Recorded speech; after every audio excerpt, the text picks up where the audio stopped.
Olá, estamos iniciando mais um programa Fórum Comunitário, aqui na CWBTV, o canal comunitário de Curitiba. O tema de hoje é sobre pedágio. E para falar sobre esse assunto, estão aqui em nossos estúdios nossos convidados, Germinal Pocar, secretário de Planejamento, e Assir Mezade, coordenador do Fórum Nacional contra o Pedágio. Assir Mezade e Germinal, muitíssimo obrigado pela presença dos senhores aqui em nosso programa. Nós agradecemos o espaço e a oportunidade, né, Wallace, para a gente aprofundar, discutir e, fundamentalmente, porque esse tema é um tema atual e que ele merece, assim, um estudo aprofundado, até porque ele nasceu no momento da venda do Brasil, ou parte do fatiamento do nosso país no momento das privatizações. Então, não foi apenas o pedágio. O pedágio foi um dos itens, talvez a maior fatia no nosso entendimento, mas ali foi o Banestado, ali foram a Vale do Rio Doce, que é um grande patrimônio nacional, ali foi o Banespa, enfim, praticamente as grandes empresas nacionais foram entregues à iniciativa privada. Pelo menos, eu acho que a iniciativa privada é bem-vinda, ela é fundamental, porém, aquilo que é de interesse e fundamental, ferramenta fundamental para a população do Estado e do país, de uma nação, elas têm que ter o controle público, ela não pode ser entregue assim, de mão beijada, para a iniciativa privada. E essa é a nossa opinião, e temos certeza que isso deve ser assim, tem que ser assim, e não podiam entregar, principalmente as rodovias, que a rodovia nada mais é do que as artérias, que irrigam e que transportam tudo aquilo que nós produzimos. E no país, no nosso país, no Brasil, o transporte é rodoviário, até porque foram sucateadas as nossas ferrovias, então se impera aqui o transporte rodoviário. E com isso, estamos entregues aí ao transporte de todas as mercadorias, até porque o Brasil é um país agrícola, e por ali pela rodovia circula a riqueza nacional. Muito bem, Jota. Germinal, por que esse modelo de pedágio é nefasto para o estado do Paraná?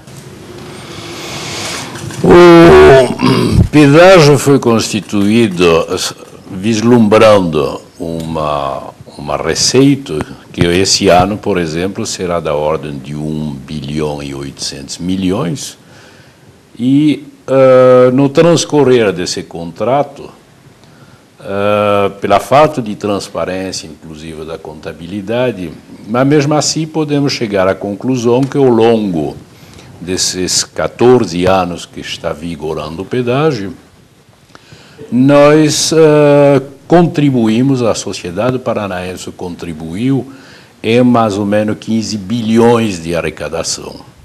Alegam as empresas que está embutido nisso 20% de tributos. Mesmo assim, o que se pode verificar é que pretendiam nos entregar o anel de integração, que era a duplicação das estradas. O anel desapareceu, ao menos mais de 600 quilômetros de duplicações não foram feitos, a arrecadação foi conforme tratado e não se realizou as obras. Foi vendido gato por lebre. Muito bem. Mezade, quem efetivamente paga o pedágio? É uma boa indagação, uma boa pergunta, viu, Wallace? Porque muitas vezes a gente escuta o comentário de que o pedágio não altera nada para as pessoas, porque as pessoas que têm um automóvel do ano, um belo carro importado, eu quero dizer que até não altera grande coisa realmente. A pessoa que sai de férias, a pessoa que vai para a praia, para o litoral, ela não faz isso todos os dias. Mas a preocupação nossa, a preocupação dos governantes, deveriam entender, e eles sabem disso, que ali está o transporte de cargas, ou seja, toda a movimentação de grãos, de fertilizantes, material de construção, o produto industrializado, todos esses produtos trafegam, são transportados através de caminhões. E ali está embutido o preço do pedágio, que ele acaba sendo pago pelas pessoas, pelo trabalhador, pela pessoa que ganha o salário mínimo, muitas vezes, é que está pagando o pedágio. Até quem está desempregado, que não tem trabalho, ele está pagando o pedágio. Porque quando ele se alimenta, quando ele vai ao posto de saúde, todo o produto ali passou por uma praça de pedágio, né? E mesmo que o caminhão esteja vazio, também está embutido ali o preço do combustível e está também o famigerado pedágio. Então eu acho isso desumano, desleal, e é um saque, é uma forma de passarem a mão no bolso não apenas das pessoas que são abastadas, mas de toda a população. Então quem efetivamente paga o pedágio é a população brasileira. Quem é a população? Principalmente as pessoas que são assalariados. É a massa da população, homens e mulheres é que pagam esse pedagiamento, que afinal de contas nem controle tem. Nós não sabemos quantos veículos passam em cada praça, né? Porque a contabilidade é feita pelas concessionárias e isso nem o governo sabe, porque eles, a rigor, não fiscalizam nada, Wallace. Pasmem, mas elas trabalham assim, apenas prestando contas para os diretores das concessões. Essa é a realidade. Reginaldo, qual é o formato de pedágio em outros países? Você que tem bastante experiência. Eu gostaria mesmo assim de complementar um pouco o que já foi dito. O pedágio na forma que ele está é nefasta, porque se o Estado tem a necessidade de reduzir o custo Paraná, o custo Brasil, não é?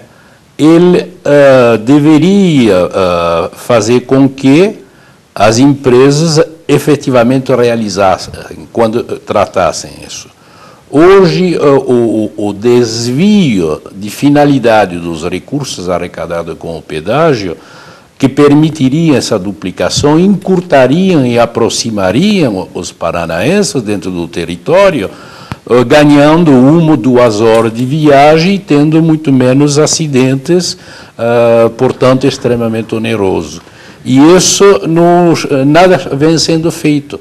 Nós estamos contemplando a própria arrecadação não é considerado nos documentos públicos como orçamento, LDO, PPA, etc., que são os documentos com os quais o poder público controla as suas finanças. A arrecadação do pedágio é um tributo que foi introduzido, equivalente a 2 CPMFs, de triste memória, e não se tem nenhum controle sobre isso. Não existe nenhum documento onde que a população toma ciência do que é feito do seu dinheiro. Ao contrário dos impostos que passam pelo orçamento, aprovado por Assembleia, câmaras, etc. Não é?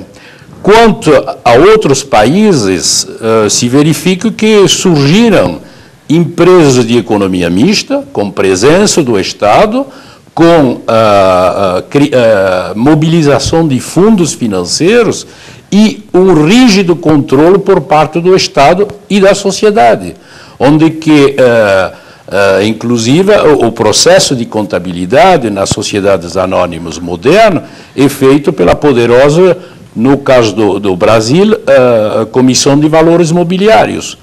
No pedágio hoje, nenhuma dessas empresas é controlado por esse órgão em relação à arrecadação da população.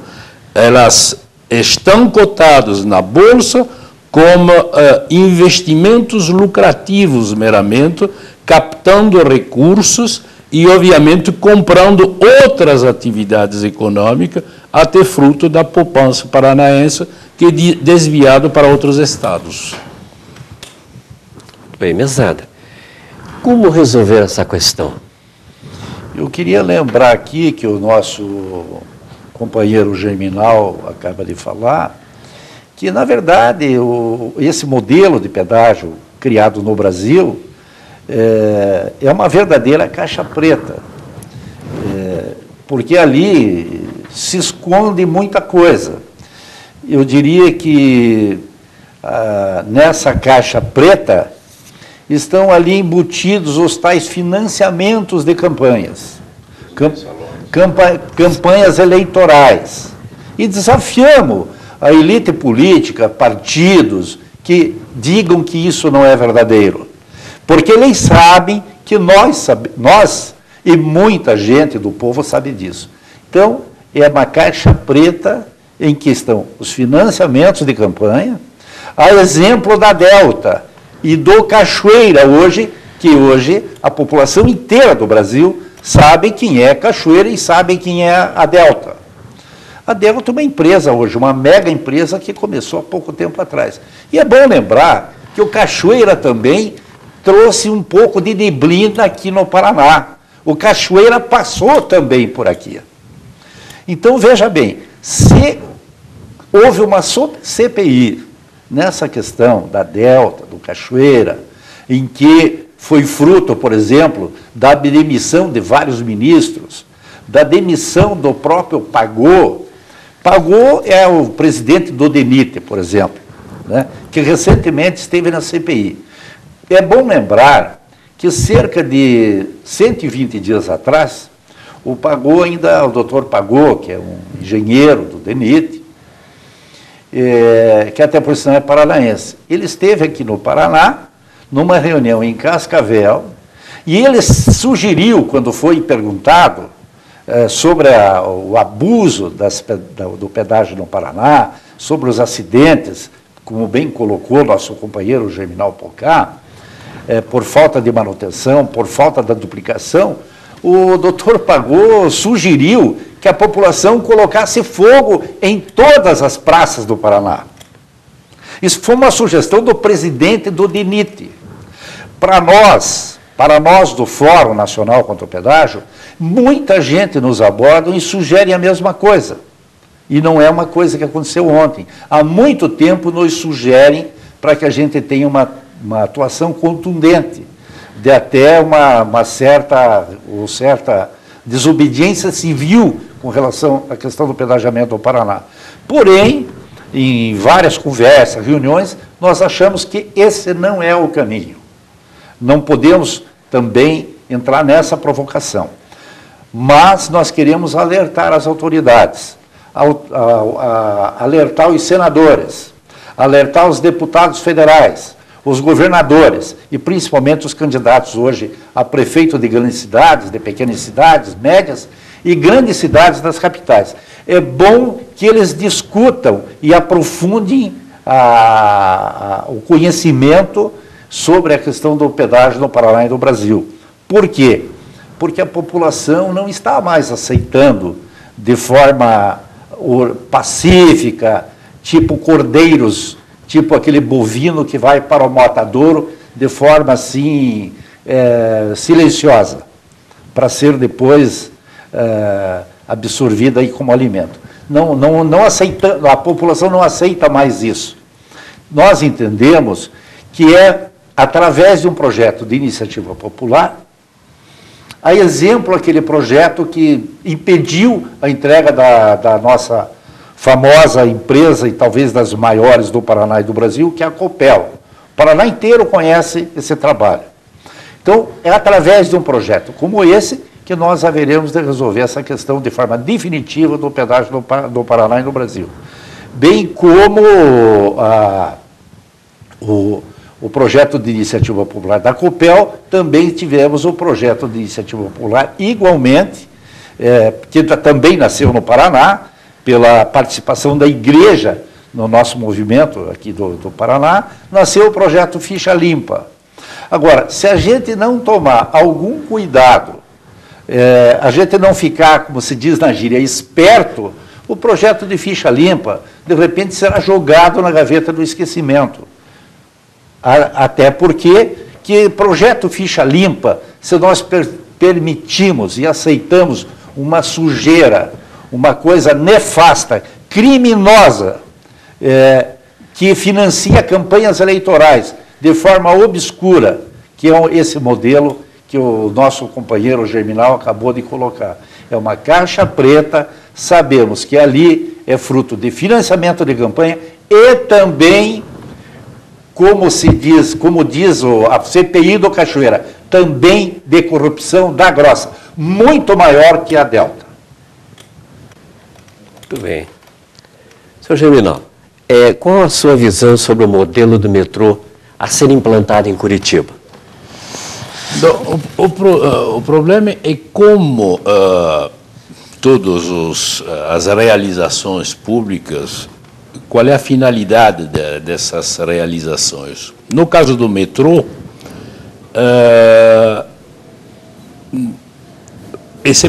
o projeto que surgiu é um projeto que veio conforme interesses de empreiteiros, quando na realidade deveria aproximar os moradores de Curitiba ou da grande Curitiba, encurtando o tempo de deslocamento numa proporção significativa para que se possa servir efetivamente a coletividade. Não é? O problema é saber se, mais uma vez, vai ser entregue como as concessões de pedágio para alguns, uns 40 ladrões clássicos que temos, não é, em todas as situações, ou se vai ser efetivamente entregue à população para servir a população. Pode-se dar a César o que é de César, mas não se pode dar a César o que é de Deus. Ou menos assim diz a Bíblia. Não é? Mesadre, nós estamos vivendo um período de vários escândalos no governo. E o que você poderia falar no alto escalão do governo, sendo que alguns deles resultam de CPI? Existe alguma relação desses escândalos com o pedágio?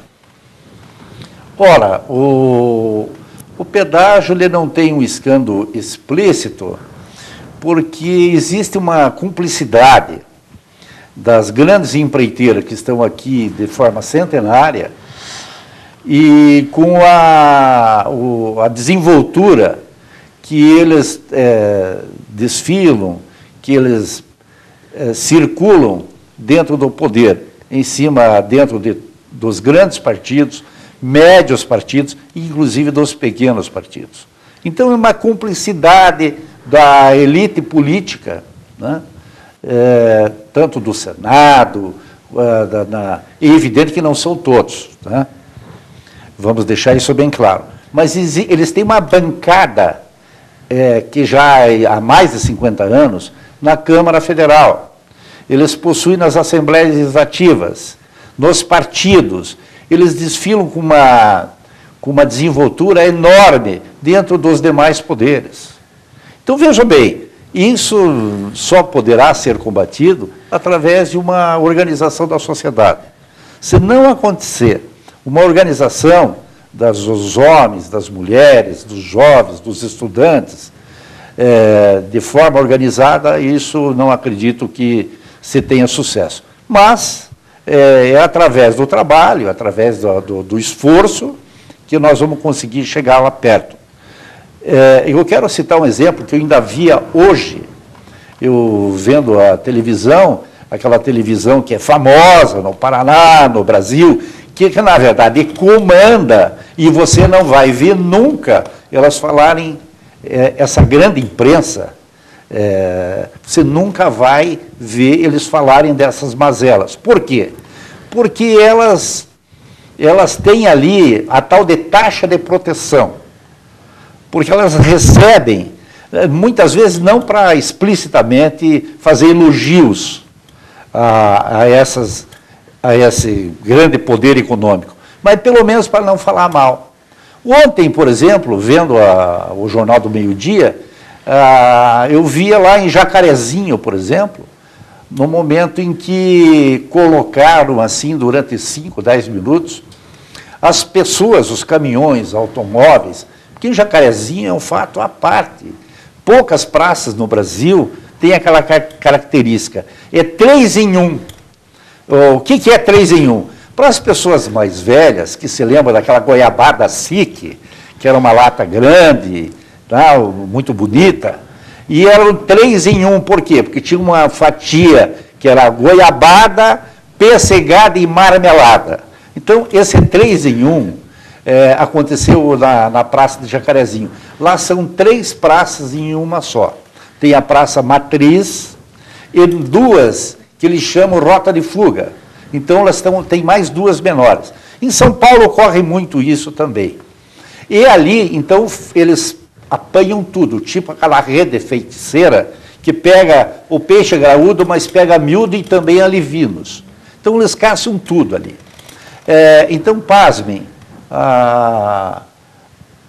ao fazer isso, essa rede de televisão mostrou isso como um grande absurdo, estarem transitando daquela forma, contramão, porque o pedágio custa apenas R$ 11,80.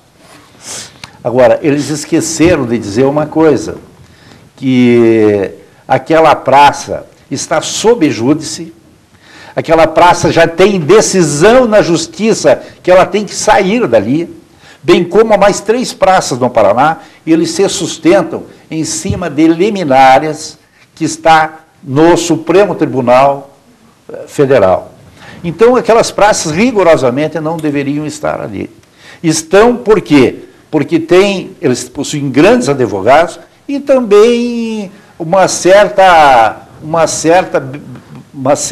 atenção do próprio Poder Judiciário, porque senão essas praças estariam fora dali, não teríamos essa marmelada que nós temos aqui nos nossos olhos no Paraná. Então, veja bem, é impossível a gente resolver essa questão sem que haja mesmo uma participação popular. É o que nós imaginamos agora, vamos aguardar o resultado das eleições, para já em seguida, já estamos coletando as assinaturas, para que a gente possa, então, apresentar as assinaturas no Congresso Nacional. Imaginamos fazer isso até junho do próximo ano, fazer a entrega no Congresso Nacional para que seja apreciado pelos parlamentares e votado. É isso a forma da gente resolver de forma definitiva essa questão do pedágio do Paraná. E do Brasil. Né? Então, o senhor acha que só com o povo mesmo, uma chamada do povo para essas coisas ir melhorando com o tempo? Temos certeza absoluta disso. Por quê? Porque nós não vemos ninguém que sabe disso muito melhor do que nós. Eu não sei o porquê esse silêncio dessa elite econômica e da elite política. Que, aliás, aqui nós sabemos o porquê. Nós sabemos da forma que se chega ao poder. Nós sabemos do comprometimento. Como que as pessoas que financiam uma campanha eleitoral, que não custa barato, fazem campanhas milionárias, né? Campanhas fantásticas, né?